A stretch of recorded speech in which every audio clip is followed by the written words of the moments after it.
Hi everybody and welcome to English for You. I'm Pat. And I'm Tiffany. So today's article is going to be about a really cool, interesting looking place out there in the world. We're going to kind of describe it and talk about it. But before we get started, what are some amazing natural sights that you've seen? I think one of the most amazing things that I've ever seen was the Northern Lights. Oh, you saw those? Yeah. So I didn't really see it like, you know how sometimes it can be really strong and sometimes it's kind of okay. But I think just seeing it in general is actually quite an amazing thing to see because you just wonder, how does it do that? So what did it look like? It was just a lot of green. They were really just like green clouds, just kind of, it felt like it was colored wind. It was really strange. Okay. Yeah. That's a pretty good descriptive. It's really interesting. Yeah. And this was where? I saw this in Norway in a city called Tromsø. Tromsø, okay. Yeah. What about you? I would probably go for this place I went to in New Zealand, not far from Wellington, and it was this set of rocks on a coast that had been sort of worn away by, I guess, the salt in the air and the water and things like that until it almost looked as though someone had sort of artistically splashed the rocks with acid. So some of them had kind of holes in them, and there were sort of these really cool, weird shapes that... so it was a really unusual rock formations. I guess not quite like Yelio, because they were more... I guess more kind of like somebody had squeezed them than Yelio's kind of rocks in the way they've worn down. But, I mean, certainly stuff like that is pretty cool to look at. Yeah, the Earth is pretty cool, I would say. There is some, yeah, and I've seen more amazing things in pictures, never mind in real life. But which one are we talking about today? Let's read through the article, which is titled, A Sea of Clouds at the World's Largest Salt Flat.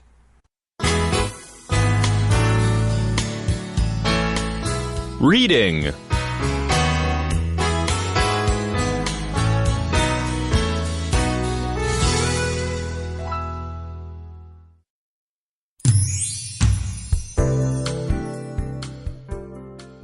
A sea of clouds at the world's largest salt flat. You can hardly believe your eyes. In front of you, it seems like a giant mirror is holding up the sky. This isn't a dream, but Salar de Uyuni in Bolivia.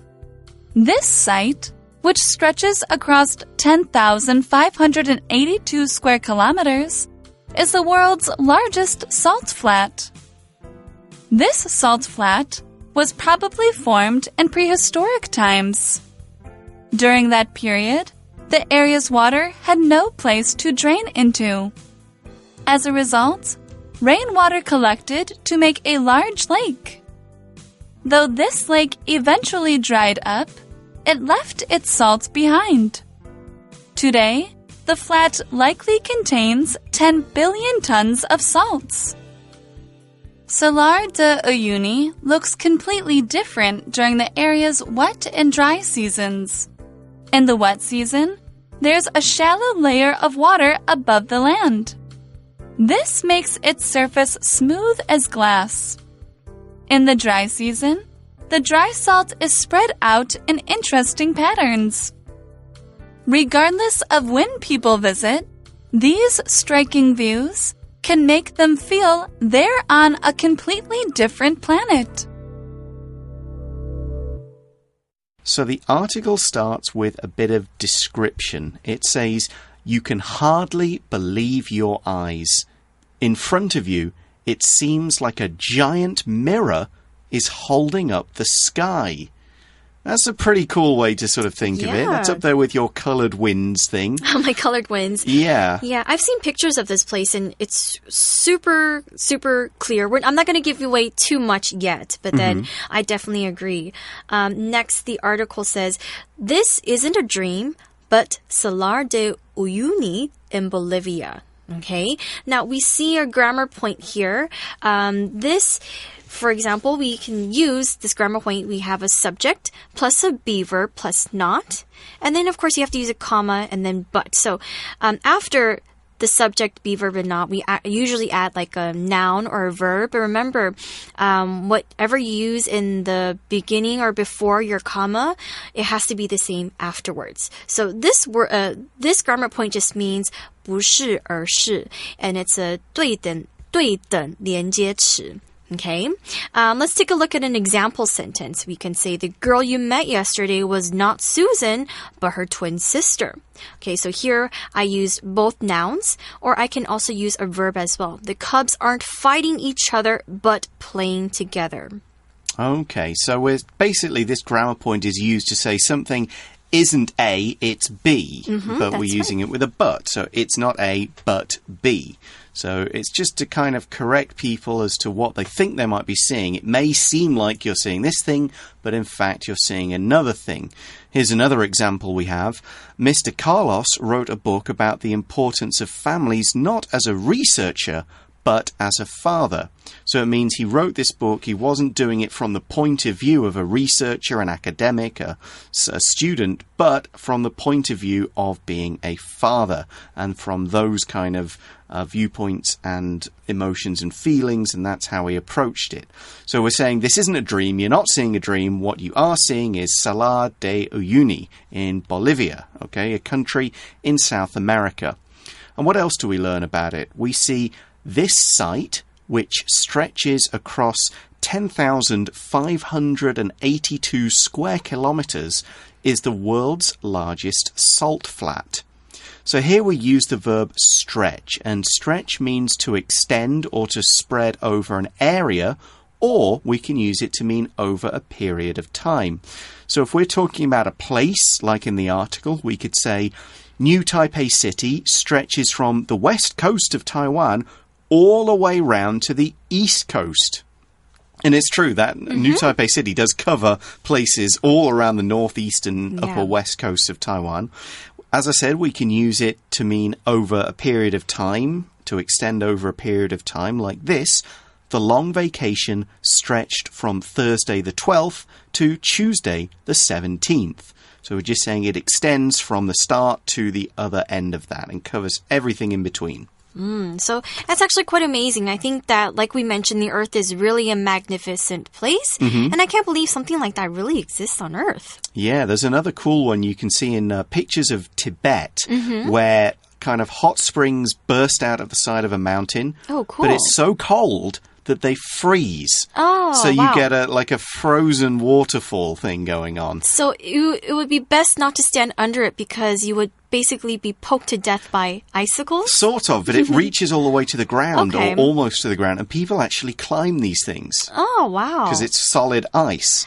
That's very interesting. A little bit dangerous for me, but it also reminds me about like the oldest lake in the world, Lake Baikal, and how you think about all these places. They've been around for millions of years, and to think that it's still around today, that's really, really cool. Yeah, and our article kind of explains how old this salt flat is. It says this salt flat was probably formed in prehistoric times. When we talk about prehistoric, this adjective means that it's written before or recorded in history. So before written or recorded history, and it's something that happened millions of years ago. So for example, we can say the dinosaurs were alive during the prehistoric time. So this is something way, way, way before maybe even humans even existed. Exactly, before we evolved and started writing down and recording history. Okay, so we've got this salt flat, so it's very salty and it's flat, basically. And we also see that during that period, meaning in prehistoric times, the area's water had no place to drain into. So drain is a verb, and we use the verb drain to talk about the movement of water downwards and out of holes or cracks. For example, a sink or a shower with a man-made hole, or out of the bottom of a lake, like a natural hole. We can also use the drain as a noun to talk about a man-made pipe or hole or exit for water. So you see a lot of drains in the road. Here's an example sentence as a verb. After Kelsey finished her bath, she drained the water and used the shower head to rinse the tub. So just kind of clear it out, make sure all the bits of soap had gone away. That's right. All right, so let's learn a little bit more. It says, as a result, rainwater collected to make a large lake. Okay, so during the prehistoric times, there was basically kind of like a big hole there, and all the rainwater was collected there. So we saw the phrase, as a result. This phrase means because of something that happened, another thing happened too. For example, I didn't study for my test. As a result, I got a really bad grade. Well, I hope you learned your lesson. I did. I will study my butt off next time. Okay, so we've got this lake that's there in prehistoric times, and we see that though this lake eventually dried up, it left its salt behind. The adverb eventually means in the end, and it's usually used to indicate that quite a long period of time has passed before this actually happens. So it may have taken thousands of years for this lake to dry up, but in the end, eventually, it did, and it left salt behind. Right. When you leave something behind, this phrasal verb means to leave something without taking it along with you. So here, since we're talking about the lake, it means that the sun couldn't evaporate or dry up the salt. So the salt was left behind. Now, scientifically, the sun only takes away water. It can't take away other things inside of the water. So that's why we have the salt left behind. For example, we can say during an emergency, you should leave your belongings behind. So don't take everything in your house with you. Take only what's important. Maybe like just your phone or something, phone, just maybe, to contact people. Yeah, a pair of strong maybe a jacket shoes. And shoes. Yes, emergency something like stuff. That. Okay, so that was then, and now we'll move on to the present day. Today, the flat likely contains 10 billion tons of salt, which is a huge amount. So the verb contain means to have something inside it. So a bag could contain books or clothes or pencils and so on, and a book could contain information, pictures, and so on. Now, with contain, it doesn't strictly have to be inside it. So here, the salt is kind of on the top layer of this flat. And we could say an area contains cities, towns, roads, and so on. And that just means they're inside its borders. They're inside that area. Like in this example, the west coastal plains of Taiwan contain most of the country's major cities. That's right. All right, next it says Salar de Uyuni looks completely different during the area's wet and dry season. So, yeah, this makes it even harder for people to choose when to go because the area is going to look completely different when it's raining, which is wet season, and dry season when it doesn't rain. So in the wet season, as the article says, there's a shallow layer of water above the land. So the word shallow is an adjective and it just means not deep. It's the opposite of deep. So think of a swimming pool. You've got a shallow end where you can stand up and the water only comes up to maybe your waist, and the deep end where it goes over your head. So as an example, we could say small children are only allowed in the shallow end of the pool until they learn to swim. Or else if they go to the deep end, it's too dangerous for them. Exactly. All right, so they said during the wet season, there's a shallow layer of water. Now, a layer is a noun and it means a covering piece of material, or it is a part of something that lies, that goes over or lies under another thing. So we can think about layers like an onion.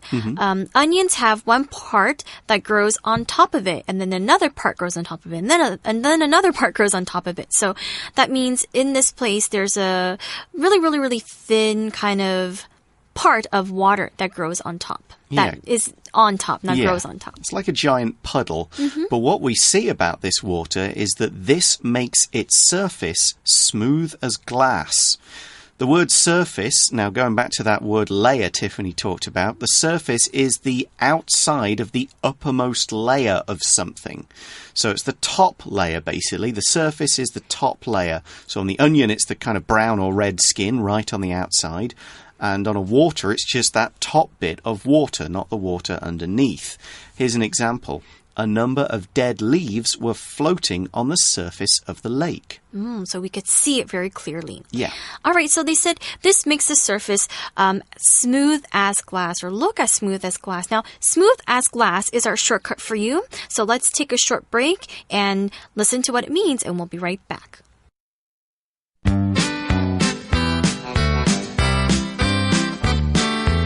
Shortcut for you.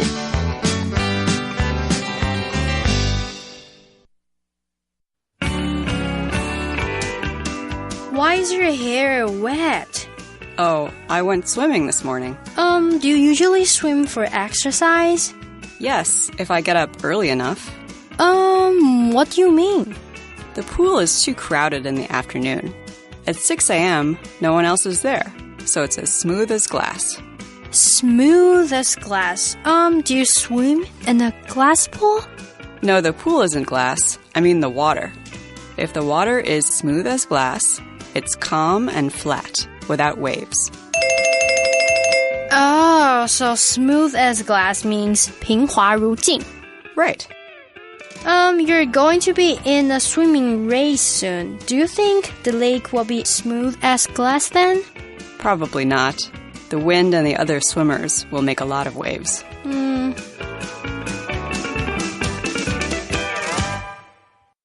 Oh, okay. So smooth as glass means that something is very smooth and shiny, and it looks like glass, and we often use this word to describe when bodies of water are very calm. So when lakes are very calm, they can look smooth or something like that. Yeah, they almost look like a mirror because they can reflect what's above them so well, like we said at the start of this article.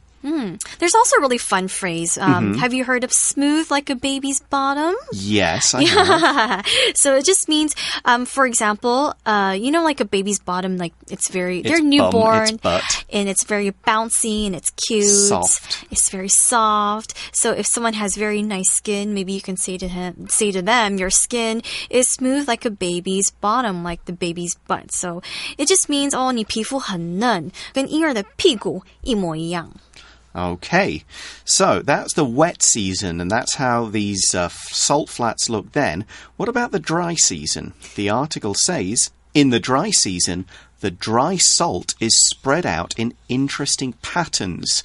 So, of course, there's no water, there's been no rain, so all the salt that's been left behind, as we've said, is going to kind of be spread out because, again, the water will disappear, and so the salt will kind of be scattered around in unusual shapes and patterns.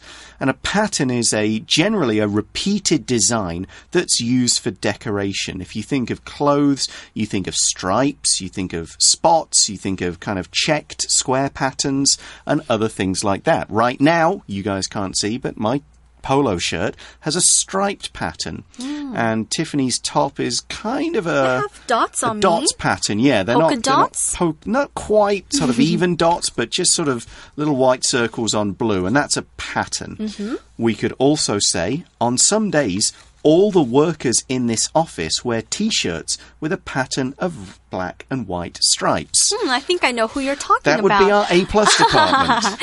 Yes, I think coincidentally end up wearing the same things. Yeah, or sometimes they just do it for fun, like everyone wears black and white stripes. That's pretty fun. Or we could think about like zebra. Zebra has they have pattern. that's a pattern. Tiger stripes is another pattern. That's right.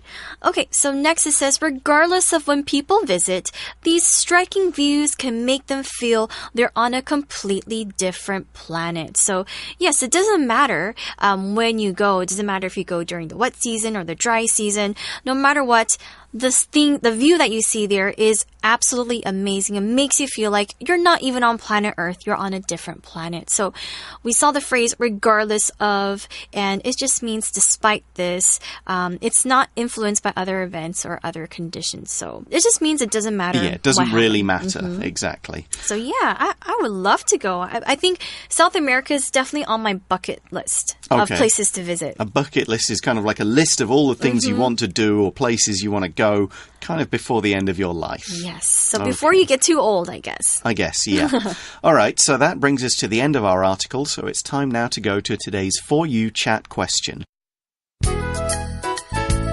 For You Chat. So today's question is, would you be interested in seeing a salt flat? Why or why not? Definitely yes, because actually my friends went to South America, I think about 2 years ago. They invited me, but at that time I couldn't make it. But they did visit Bolivia and they went to the salt flat and I saw the pictures. It was absolutely amazing. And it's so hard to think that, something like this exists on Earth. And it was just a really, really, really cool place to visit. It's a pity that I didn't go. I'm kind of regretting it now. Man, I should have gone with them. Now that we've learned about it. Yeah. Yeah, I mean, all hearing about it does make it sound kind of interesting. I would say it's not necessarily at the top of my list of things I would like to see in terms of the natural world. I kind of prefer mountains and forests. So a flat area of ground with no trees or bushes of any kind doesn't quite sound as appealing to me as seeing, I do like, mountains, forests, coastal rocky areas as well. I do like the sea. So I love the sea. Yeah, salt flat doesn't have the same appeal, but again, I can go and check out these photos, and now hearing about this, the salt patterns or the flat kind of glass-like appearance of this flat plain does make it sound more appealing. But maybe you can go during the wet season then, because then you can kind of see this. I don't know. When you can go to other countries, the surrounding countries, and that could just be like another point for you to go to. A little visit, right? Yeah. I'd want to include other things. I probably wouldn't specifically go there. Bolivia's got some super high mountains, though. The Andes Mountains, I believe. Like a part of it goes there. I think even their city's really high, and people need to take like altitude sickness pills. They get sick for going up to their capital city, which is kind of crazy. But there you go. And that brings us to the end of the time we have for today. Thanks for listening to us. For English for You, I'm Pat. I'm Tiffany. Talk to you again soon. Bye-bye. Bye.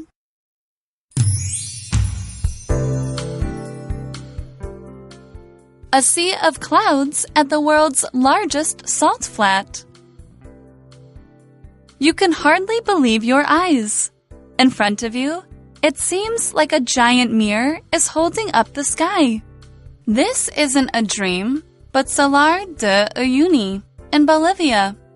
This site, which stretches across 10,582 square kilometers, is the world's largest salt flat. This salt flat was probably formed in prehistoric times. During that period, the area's water had no place to drain into. As a result, rainwater collected to make a large lake. Though this lake eventually dried up, it left its salt behind. Today, the flat likely contains 10 billion tons of salts. Salar de Uyuni looks completely different during the area's wet and dry seasons. In the wet season, there's a shallow layer of water above the land. This makes its surface smooth as glass. In the dry season, the dry salt is spread out in interesting patterns. Regardless of when people visit, these striking views can make them feel they're on a completely different planet.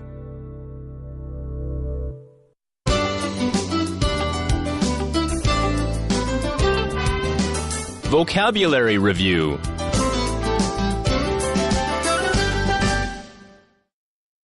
Stretch. The Sahara Desert stretches across almost all of northern Africa. Drain. This river starts here in the mountains and drains into the sea. Contain. These lakes contain many fish and other creatures. Shallow. Don't jump into the pool. It's shallow, so you'll hurt yourself if you do. Surface. The surface of the river was rough because it was a windy day. Pattern. I like the pattern on this Hawaiian shirt. The repeated image of flowers looks nice.